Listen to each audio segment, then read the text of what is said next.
మార్వాడీలు తెలంగాణ రాష్ట్రానికి దరిద్రం పట్టుకున్నారు. అందుకోసం వాళ్ళ దరిద్రం ఇవాళ పోలీస్ స్టేషన్లో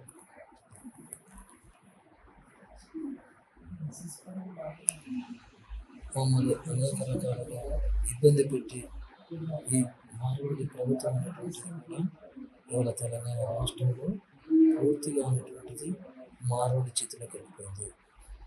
తెలంగాణ బిడ్డలపై, తెలంగాణ విద్యార్థులపై వాళ్ళ పెత్తనమైంది.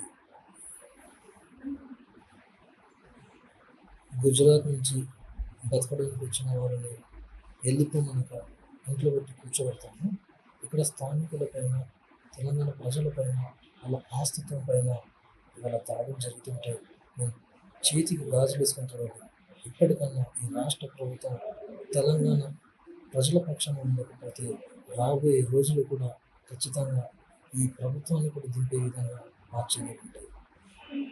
అందుకోసమే తెలంగాణ రాష్ట్రం ఉన్న పోలీస్ వ్యవస్థ పైన కక్షపూరితంగా మీరు పెట్టి మమ్మల్ని అనేక రకాలుగా ఇబ్బంది పెట్టడమే కాకుండా తెలంగాణ రాష్ట్రంలో మా స్వచ్ఛంగా భంగం ఇచ్చేసి కేవలం మార్వాడీలకు మీరు కొనుక్కొస్తున్నారే తప్ప తెలంగాణ యూనివర్సిటీలో అత్యంత ప్రతిష్టాత్మైనటువంటి ఉస్మాన్ యూనివర్సిటీలో కేవలం మేము బయట కూడా తిరగలేని మా స్వేచ్ఛను భంగం చేసే విధంగా ఇవాళ పోలీస్ వ్యవస్థ అనేటువంటి మా పైన దాడులు చేసి మేము మార్వాడి అనేటువంటి ఇవాళ